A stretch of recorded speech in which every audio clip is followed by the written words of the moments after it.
Sinowati jagat kinari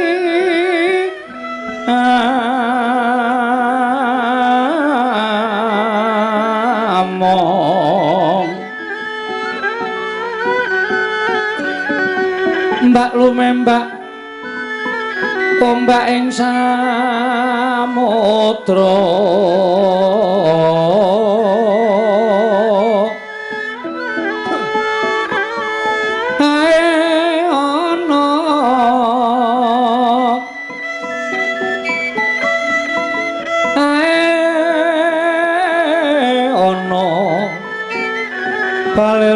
tambra kanggeng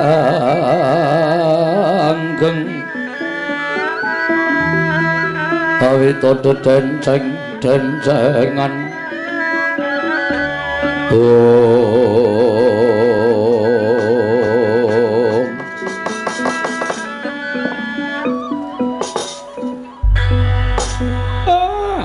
damel kaget raos sing manahipun ngabdipun Semar. Lah menika rak mboten mangling Penemban Durna ing Saka Lima Penemban. Kula ngaturaken sembah pangabekti kula kunjuk Penemban. Kandhap leguduk suwaru gembol Semarante wela. Ya Semar kowe ngaturke bekti karo aku wis tak tampa ora liwat pangestuku Tampanana ya Semar. Nggih kula pundi nggo jimat paribe dayanana ing kasantosan. Kalian sinten? Mboten pangling Rekyana Patih Sengkuni. Iya Semar, aku ingkang prapta ning Karang Kadempel Semar. Syukur Rekyana Patih. Bekti kula kunjuk nggih Rekyana Patih. Iya Semar ndak tampa. Pangestuku Tampanana. Bapa Penemban Durna, kula ngaturaken bekti kula kunjuk Penemban. Anak Prabu Ngamarta menika. Inggih Bapa Penemban. Oh inggih nggih. Kula tampi malah kaget raos sing manehipun ing Bapak ing Saka Lima dene panjenenganipun Nak Prabu Ngamarta sampun keparang rawuh wonten ing Karang Kadempel. Sampun sawetawis Bapa Penemban. Oh nggih syukur nggih, syukur. Dipun sekecaken anggenipun lenggah. Bapa Durna kula aturi sekeca anggenipun lenggah. Oh nggih sampun boten kirang prayogi. Paman Arya Sengkuni kula ngaturaken bekti kula kunjuk. Kula tampi dawah sami-sami nggih anak Prabu Durna bapakku. Aku ngaturake basaku katura. Oh, Werkudara anakku wong gagah. Tak tampa Werkudara pangestune Bapak Tampanana ya nang ya lik ya ngger. Yo, ndak gegem dadiake jimat. Bapa Penemban bekti kula kunjuk. Oh, Janaka ya nang kene. Inggih. Syukur Janaka. Kula ngaturaken bekti Bapa Penemban. Tak tampa pangestune bapakmu Saka Lima Tampanana ya Janaka. Kula pundi nggo jimat paripe dayanana ing kasantosan. Paman Patih Harya Sengkuni bekti kula kan kunjuk. Kula tampi nggih dawah sami-sami. Nala Gareng Petruk Bagong ngaturna sembah karo Begawan Durna. Waduh. Ngimpi apa kowe, Mir? Ngimpi apa? Ha kok ora kanthi kanyono-nyono ming omahmu kok kerawuhan priyagung-priyagung ya, Tru? Heeh. Ndara Puntadewa, Ndara Werkudara, Ndara Janaka, Ndara Klasdewa. Durung nganti rampung le padha rembugan.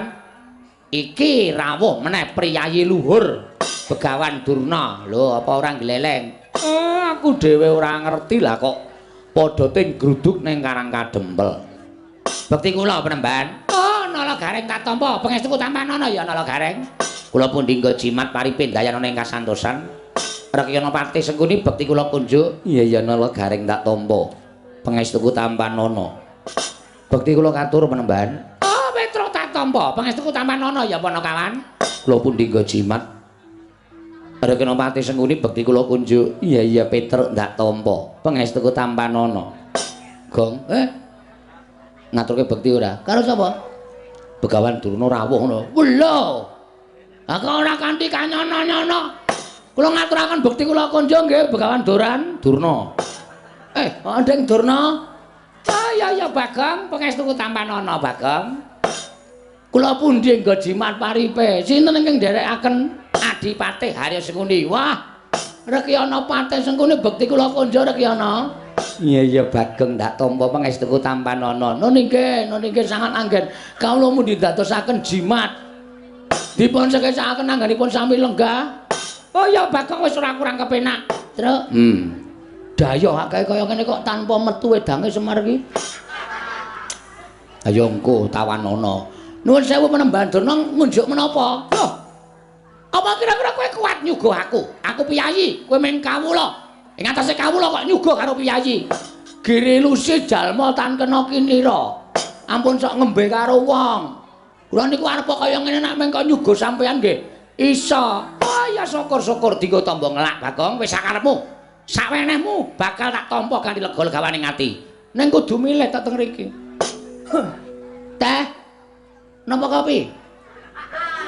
Loh, ya nek aku nek yaene iki senengane kopi. Kopi 7.000. Oh, didol. Nyuguh kok didol.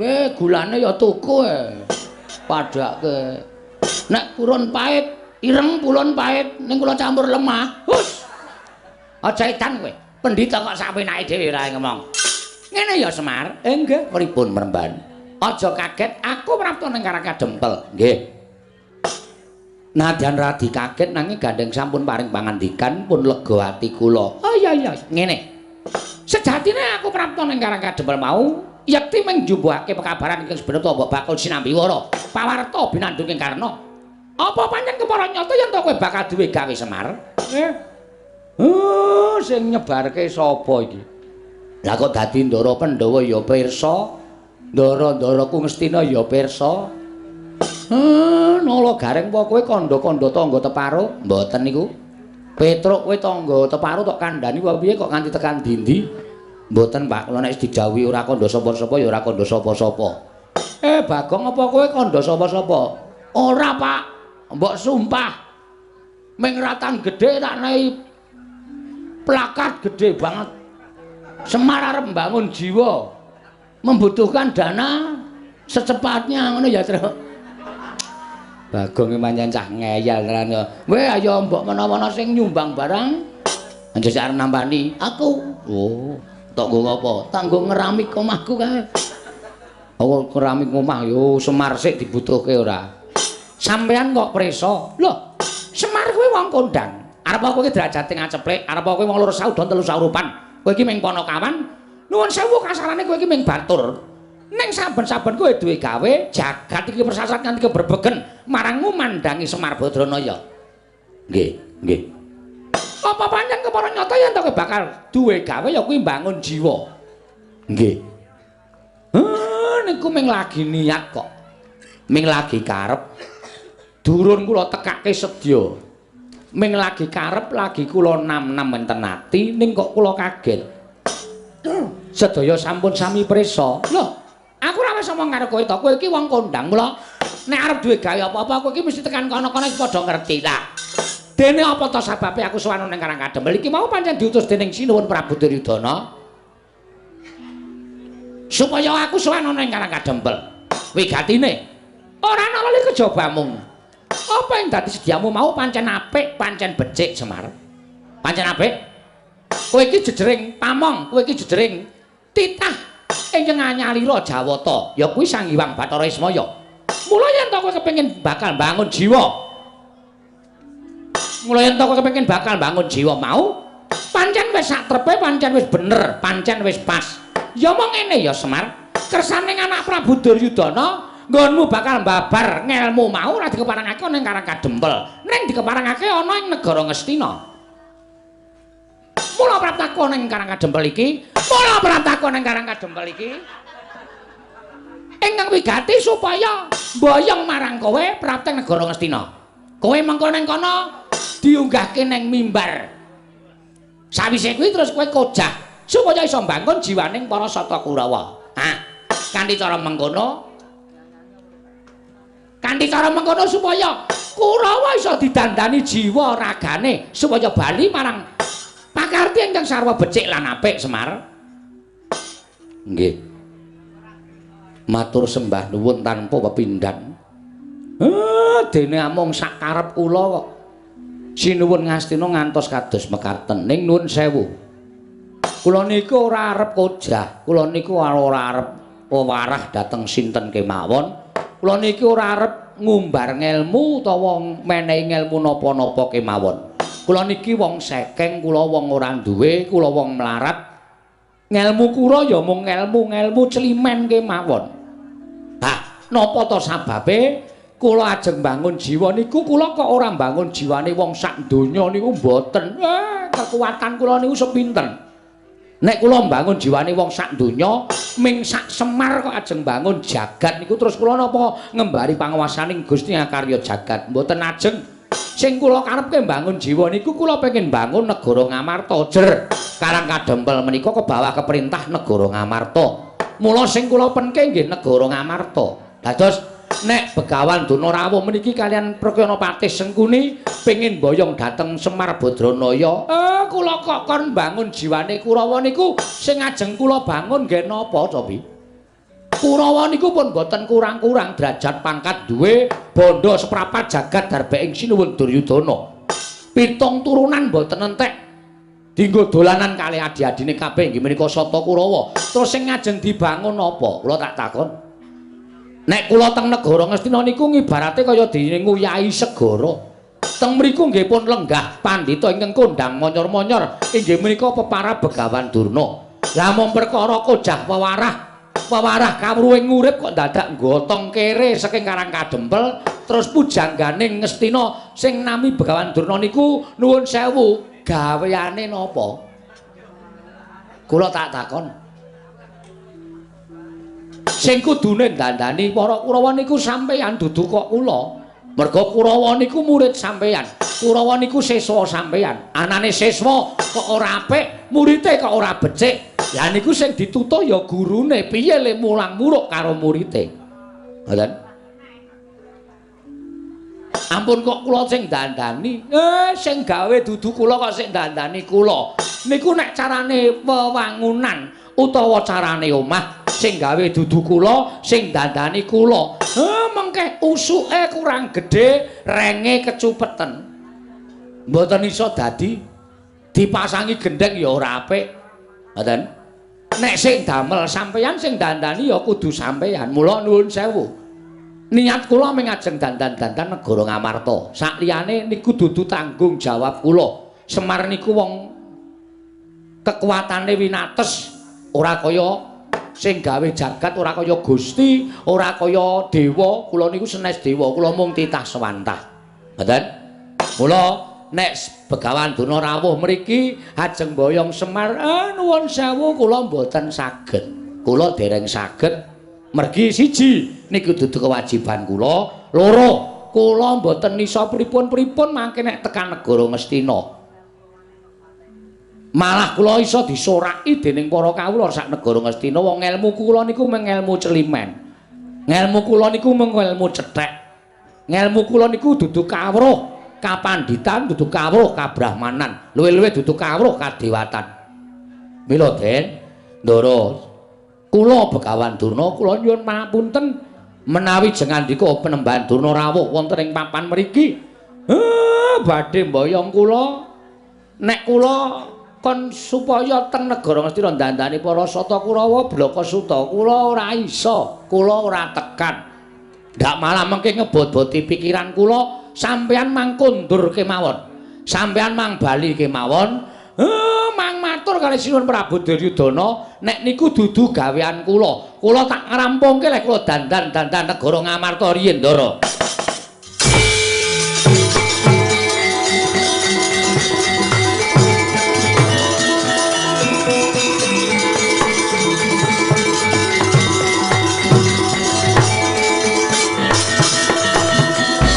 Pandhita kang kinarya wangsit pindha kombang kang ajaping tawang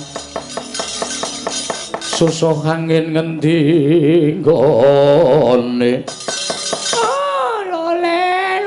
lole somo rante dawela ya kok dadi tekan semono nggonmu Guneman Semar yen ngono cetha kowe yen to ngiwake marang para Sata Kurawa mongko sejatine kowe iki ora ming siswane utawa kowe iki ora ming pamomonging para Pandhawa ning klebu kowe iki pamomonging negara Ngastina elinga Semar Pandhawa lan Kurawa kuwi padha-padha turasing Begawan Wiyasa ing Saptawarga lah kok dadi kowe mban cindhe mban siladan yen Pandhawa mbok ban cindhe yen Kurawa mbok ban siladan ing atase aku apik-apik sowan ning Karang Kadempel mboyong marang kowe diutus dening anak Prabu Duryudana ning tinemune nggonmu wangsulan lah kok nyerekake pikire Begawan Durna nyerekake atine Begawan Durna mangke riyen kula nyerekke nggon apa kula omong niku kanggo kula tata aja nganti omongan kula menika damel serik penggalipun Begawan Durna lah kok saniki sampeyan ngendika kaya ngono lho kowe ngandhake sing gawe Kurawa sapa Kurawa mbiyen ibarate kaya dene wadah ingkang suwung sing ngiseni Begawan Durna tak iseni ngelmu sing apik-apik terus kowe kandha karo Begawan Durna kowe matur karo aku sing gawe Begawan Durna sing dandani ya kudu Begawan Durna yen ngono terus Pendhita Ngastina kuwi gaweane apa nek perkara dandani Kurawa kok dadak kongkonan karo wong Karang Kadempel coba aku tak takon karo kowe apa kaya ngono kuwi ora nyerek-nyerekke ati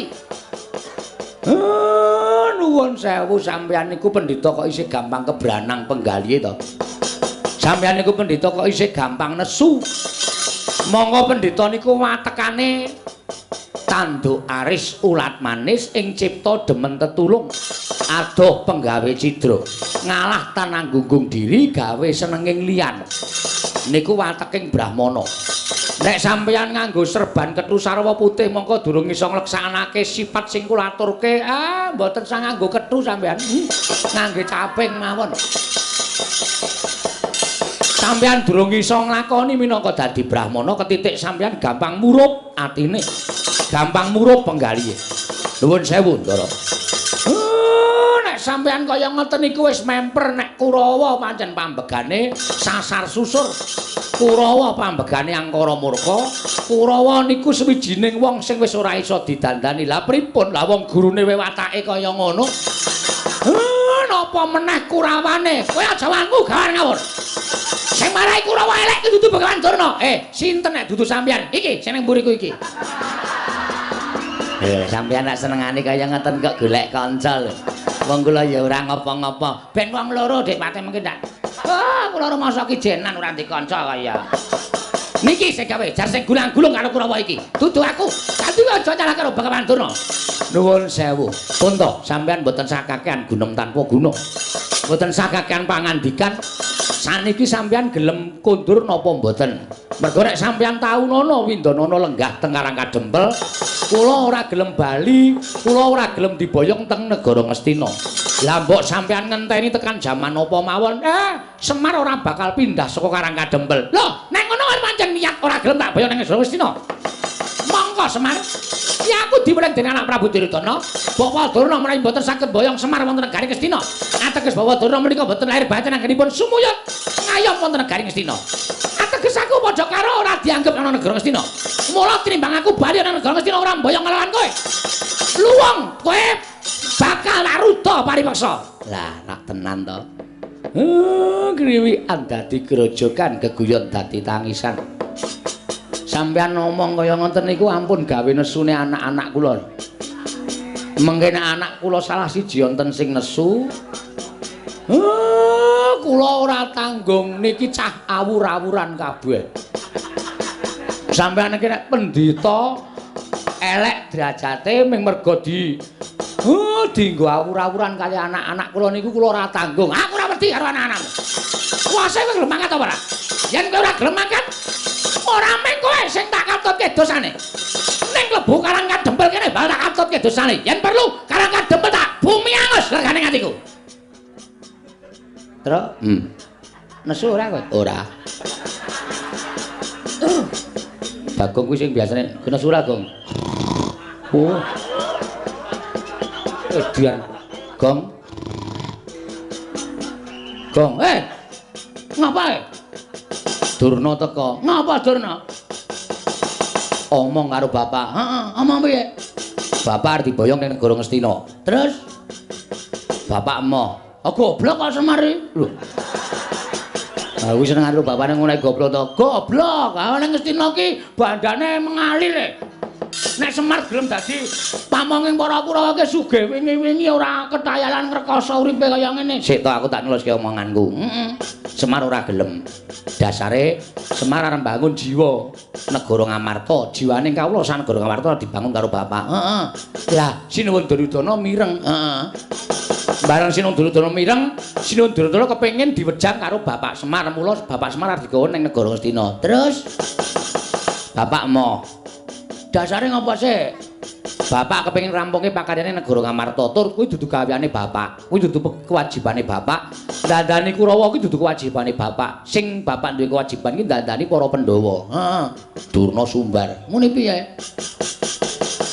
Nek Semar ora gelem tak boyong ning negara Ngastina, tak ruda paripeksa. Wis ben. Lho. Ora nesu, Gong. Ora ana sing nyangkut keamanan Karang Kadempel. Kuwi pribadine Semar karo Durna. Masa aku kok nesu? Lah kowe iki anake sapa? Anake Semar. Ah Semar dingonone kok kowe ora nesu. Piye? Semar dingonone kok kowe ora nesu. Ah ora aku masuk angine Semar atilek kok. Tanteni dina rong dina telung dina kok tanpa jedul. Barang ketemu yang waras le. Aku arep muni dengkulmu mlocot. Ora tegel bapak kowe. Ha iya, ning ana sing kata-kata sing jajahe kowe iso marahi nesu. Piye kata-katane? Kata-katane piye kata-katane? Ngene iki. Piye? Semar, nek kowe ora gelem tak boyong ning negara Ngastina, aja ming kowe ning kawula sak Karang Kadempel tak katutke. Maksude kawula Karang Kadempel diboyong kabeh? Ora. Kawula sak Karang Kadempel arep di bumi angus. Hah? Arep di bumi angus. Bumi angus iki apake, Tru?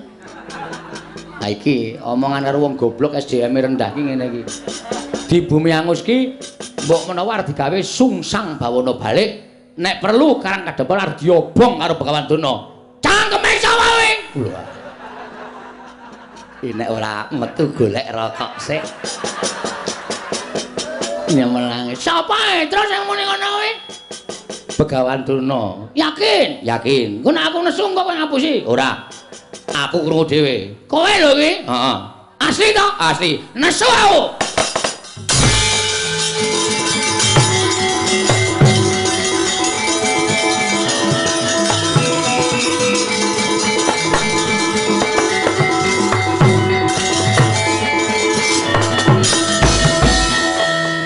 Nun sewu penemban kula ajeng nyuwun prisa. Heeh, wer takon apa?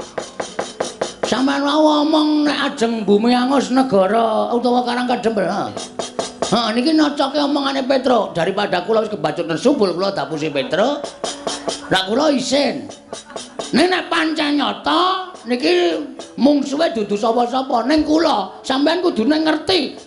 Dina Senin Demben kula niku dilantik dadi ketua pemuda Karang Kadempel. Dadi nek sampean ngrasani ketentremane Karang Kadempel niku padha karo sampean ngilani jajane Bagong. Ngandel ora. Anakku nesu. Aku nesu ora mbelani kowe aja GR. Mbelani sapa? Mbelani bumi utah getihku, Pak. Karang kadempel ki bumi kelahiranku. Karang kadempel ki bumi utah getihku. Aku jejer putra bumi. Nek ana wong sing arep gawe cintrakaning bumi kelahiranku, sedumuk bathuk sing nyari bumi. Ora nyawang sapa-sapa aku. Arep kuwi aja kok menungsa. Dewa medhon aku ora wedi. Oh, cangkeme kebablasen kuwi. Mun ana dewa medhun tenan. Wah, aku tratapan ya, Tru. Ora to ya, ora. Ya wis ora dewa wis. Anjur wedi ora. Aja kok menungsa, demit aku ora wedi. Oh, sidane demit sidane. Ora dewa, nyemelangi enak dewa. Mun nek medhun tenan, Bagong jabut nyawamu. Modar tenan aku. Loh, saiki karepmu piye? Loh, saiki kula manut karo sampean. Nek sampean ajeng boyong Semar, Semar ora gelem niku pribadi perkara sampean karo Semar. Ora masalah. Monggo arep dirembuk cara piye ora masalah. Nek sampean aja nganti ngatutke Karang Kadempel. Ngono. Aja nganti ngatutke Karang Kadempel. Semar kuwi kami tuaning Karang Kadempel. Ha sing do ngakoni. Lho, kowe ora ngakoni bapakmu kami tuaning Karang Kadempel. Kula niku anake ora percaya karo Semar. Nek Semar diganggu gawe mongko menyangkut suasana ketentraman Karang Kadempel ya maaf. Terpaksa kula wani karo sapa wae. Yen ngono kowe wani karo Begawan Durna. Lho, ameng kowe kok dur. Aku kowe sumbar meniki ngono kowe wani karo Begawan Durna. Rangkep apa itu ora bakal tak tinggal loncat. Kowe ora ngerti Bagong nek wis nesu kok. Rumangsane. Iki tengike ra jamak-jamak. Keleke sabune garing barang ora dibilasi. Ana banyune entek lagi sabunane. Mulai yang mincer tak anduki. Piye to le? Wis meneng apa? Loh, nek ngono kowe dadi upalanging Begawan Durna. Mepalangi aku mergo kowe ngrasani Karang Kadempel kok. Kowe aja pisan-pisan ngrasani Karang Kadempel. Nek kowe ngrasani Karang Kadempel dudu arjanging Semar. Kowe iki mau apa ya jenenge? Ora to ya kowe. Ngono apa to maksude? Dudu Semar sing ngadepi. Dudu Semar sing ngadepi. Ning Bagong, jajane Bagong sing dienggo ajanging peperangan. Wah, edian. Gleleng tenan cah iki. Ya kuwi. Durna iki biasane sok nggawa Kurawa. Durna ora temandang sing maju Kurawa. Kowe nggawa Kurawa? Heeh. 100. Mbok dilongi. Wong Kurawa 100 kok kon ngelongi. Wong nantang kok bareng krungu ana Kurawa 100 kok tratapan ora. Aku ora bakal mundur sejangka. Nek mungsuh Begawan Durna ngendi papane wong neter kanthi dayan.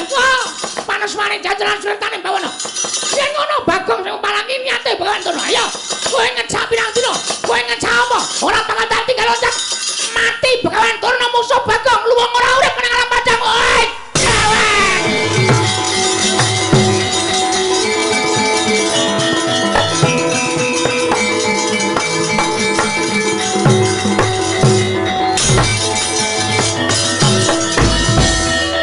Kowe kancane Durna. Wong ora ngawur kowe iki. Dara kok dunake kancane Durna ngeplak aku kowe. Wah, caidan. Kowe ngerti ora? Ora. Kowe lagi arep tak kandhani ora sawangsulan sik. Kowe ngerti ora? Ngerti. Aja wangsulan sik. Oh iya. Ora Kang Seno. Kowe ngerti ora? Napa? Durna wis sapa? Durna ya Durna sapa? Engko tak ngomongke Durna kuwi Duryudana ya ora bener. Durna ya Durna. Ora ana Durna liyane iki mau ya Durna. Yen kowe ora ngerti tak kandhani. Heeh, piye? Wah, ora basa. Wah, iya lali. Lha pripun? Aku anggere nesu ngene iki saka-saka ora tak basane. Kae saka-saka pangan kabeh soalé. Durna kuwi guruku. Lho. Wis lulus durung? Bojo edan. Durna wi guruku, yen kowe wani karo Durna, bapakku padha karo wani karo Werkudara. Saiki ora usah mungsuh Kurawa. Aja mungsuh Durna, mungsuhe Werkudara. Kowe wani nendhang Durna bapakku. Aku sing ora nrimake. Kowe ngapa ta iki? Mudhar kowe. Wis masalah, Gong, asli iki wis. Aku ya kewanen kudune nyawang kiwa tengen sik. Ana sapa, lenggah sapa lagi wani, aku ora nyawang. Banyu suci Perwitasari, Ndara Werkudara kuwi sing maringi sapa? Begawan Durna sing nuduhke dalane kayugung susu ing angin sing maringi sapa? Begawan Durna. Mula Ndara Werkudara iki nganggep Durna iki bapakne. Ha kok kowe wani karo Durna? Ups. Guayane ups barang. Agi kelingan aku. Nggih nyuwun ngapunten Esmosi. Apa? Esmosi. Esmosi iki apa? Nesu, emosi kula. Oh, trewet banget ya. Gek idune muncrat-muncrat. Neng rayu sondol nganggo. Niki mbiyen niki kulino bal-balan soalnya dadi heading. Langsung kontal Durna. Wah. Janaka ya anake Durna iki muridé Durna. Nek nganti Janaka ora trima mungsuhmu tuturu Durna. Ning karo Werkudara karo Janaka. Apok ra iso wangulih kowe. Lorak-lorok mripate. Kalah cacak menang cacak kok. Terus maklutsu Wale maksud lu yen pancen garwane karo Durna mungsuhe dudu sapa-sapa mungsuhe Werkudara. oke gong sadar gong cerewet menengo wis ben tak niati kabeh niate pancen arep mungsuhi Bagong ora masalah nek sampean belani karo Begawan Durna mboten napa-napa dikira kula wedi karo sampean wis biyen tekan saiki ora arep wedi Bagong karo Werkudara ngerti kaya ngono ta blusuk nang kalen biyen dek cilik kowe sing ngomong sapa mbok mikir sampean iku cilik tak tutke nang ndi dolane ndi tak tutke nganti sirah tanggo sikil tanggo sirah manggagas lelabuhane Durna karo Bagong gedhe sapa ora ati lho piye kae nesu kok nangis Gong ngeleh oh terus semangat le oke semangat rumangsane wadake hah aku lak takon terus sampean tak kandhani nggih sampean aja ngawur sampean aja ngawur ngakoni Durna guru sampean nek sampean gelem menggalit kanthi permana jati banyu suci Perwitasari niku sing duduke dudu Durna kuwi lha iki Bagong tenanan iki. Dudu Durna, Mas. Ora ro nangis, Gong. Sing tetek. Oh, tenge mak senut. Anggere tanggo bengok mak senut.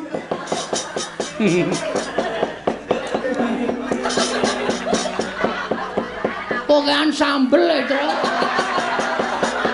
Jangan apa-apa ana lomboke kabeh.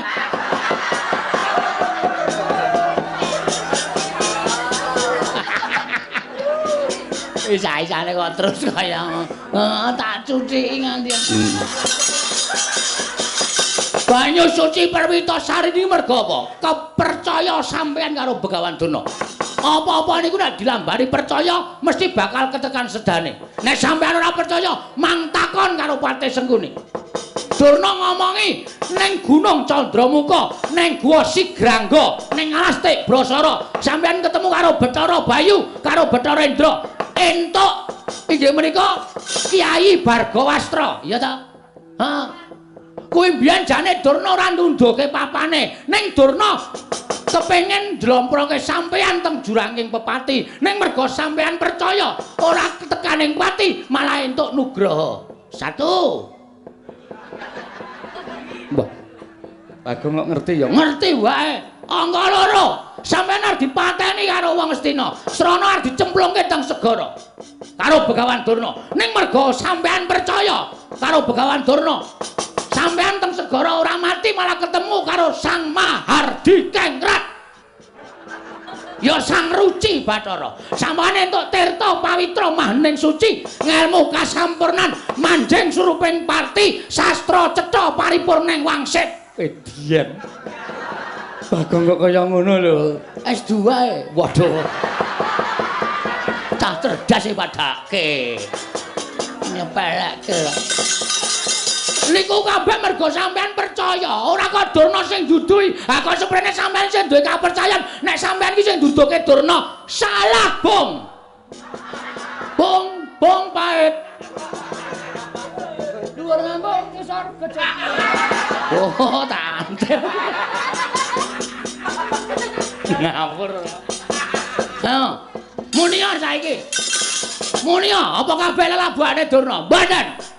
Ora, Durna iki ora duwe ngelmu, kapinteran. Durna iki ora duwe ngelmu, kawaskitan. Durna iki dudu dununging wahyu. Ning Durna niku gurune wong perang. Nika gurune wong perang tok, Dik. Ora ana kawruh napa-napa. Nek sampeyan le mulang perang Durna, kula lagi percaya. Nek tirta pawitra maning suci kok saka Begawan Durna, itu bohong besar. Dene sampean durung percaya lan masih sanksi dengan kata-kata. Bagong, silakan naik ke Mahkamah Konstitusi.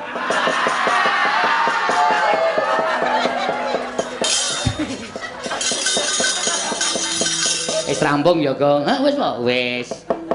Oh, muni ana iki. Kowe kok ngerti saka sapa? Iki apa? Iki Vespa iki, Vespa ndasmu kuwi. Lah nesu.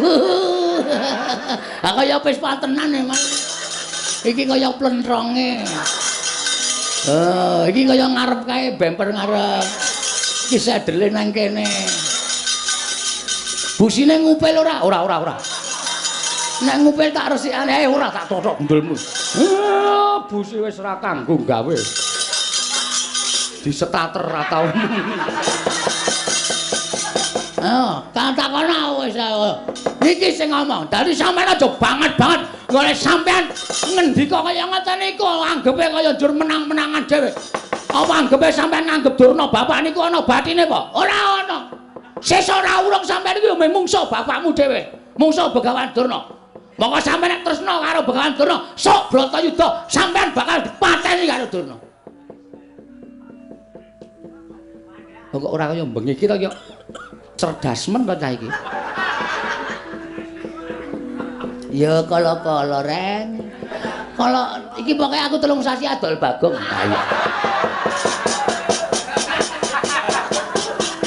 Kok adol Bagong? Oh, lakon kok jaluke mung Bagong metu sore, Bagong metu sore. Mbak aku lagi dadi rol tahun iki ya ora apa-apa. Ya wis ben pun man gagas. Nek pancen mang timbang-timbang omongane Bagong niku salah, manut Bagong. Kabeh niku bener dan fakta dengan apa? Apa jenenge? Ah ora ngerti sarep tak omongke apa. Oh jenenge ala apa? Ah jenenge sprinter, kuwi Vespa. Apa jenenge? Fakta dan kabulasi. Kabulasi nyetrum blasmu iki apa? Kabulasi nggo montor kok kabulasi. Wis ngono wae.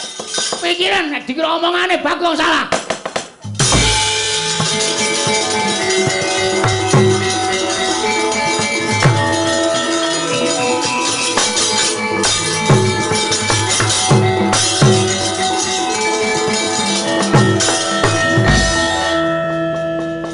Bagong, Nun, aku sing nyuwunke ngapura Werkudara ya Bagong. ha iki piye mbok ngene iki? Bagong, aku suwunke pangapura.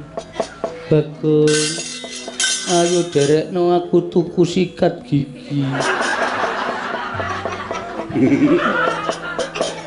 Oh wis tau dijak kok. Wis aku kerep Ndara Puntadewa ki Nalendra ora tau perang, ora tau nesu mung blanja. Anggere ana Indomaret mandeg. Sing ngrasake jundi Bagong. Tak icipi sik, niki. Terus dibandemke aku wis tok cokot. Nggih, ngun ngapunten kula kepeksa ngonten niku merga kula mung dunungke mawon kok sinuwun. Iya. Bagong ngaturke panuwun tanpa pepindhan Werkudara. Nggih. Ana tetembungan bathuk bolo isi madu. Ya mung Panakawan Bagong ingkang satemene wis bisa narbuka penggali ing siadi. Mula aja banget-banget nggonmu tansah ngegungake apa kang dadi penemumu kuwi penemu sing paling bener. Wah, ya wis. Werkudara, apa? Njaluka ngapura karo Bagong, kowe salah. Kae wong tuwa, kae sing momong kowe mundhak mengko uripmu sasar susur lan kuwalat. Bagong. Apa? Wah, iki arep aleman iki. Ya aleman, ya aleman. Terus men gagar otak. Aku entuk masak sithik kowe iki. Mangsaku kok. Ndara Werkudara iki le nimbali tenanan Bagong wis halus ngono ngopo.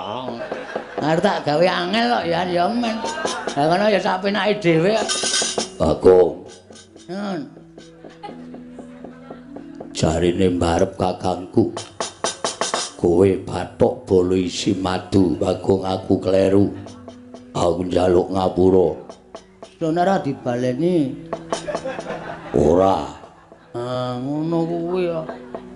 Apa-apa kok njur ranggre wani Durna Ardiwangi, wani Durna Ardiwangi. Durna iki anggepe apamu? Iya.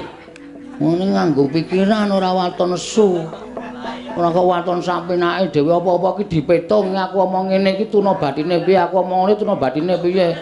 Ngono kuwi ora njur dumel ngegongke aku Satria Digdaya sapa-sapa arep tak salahke sapa-sapa arep tak salahke njur sak kepenake dhewe. Setan ora basa. Aku ora basa to, ora. Wah ora krasa e. Ngapunten nggih Den, nggih ngoten niku pokoke intine ngoten niku. Iya. Tiba sepadha-padha. Iya. Aku kelingan kowe mbiyen sok momong aku. Ora mengsok.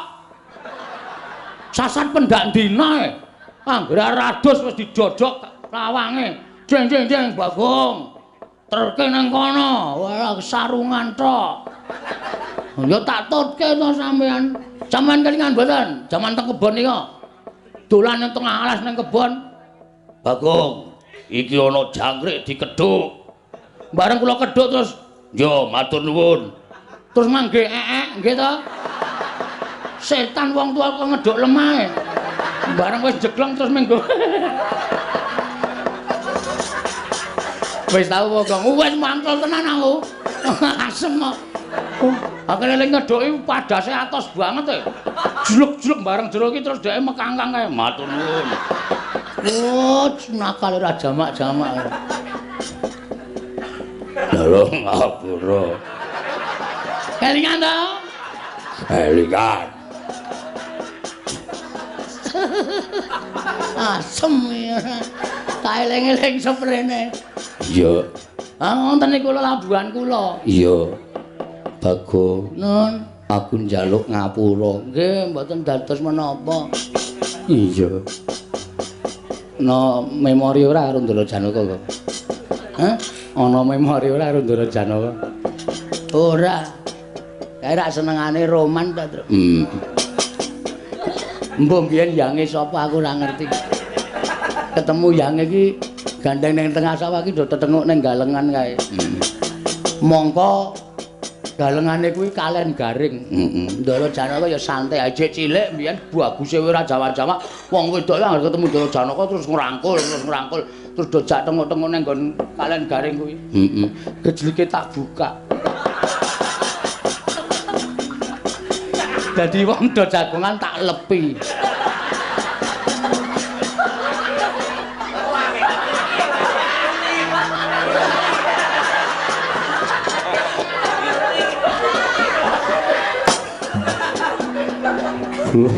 Kula rak bingung. Wong bar garing apik-apik kok. Jare kula kemproh. Jebul gejlike dibuka Bagong. Wonge keplok-keplok saka dhuwur.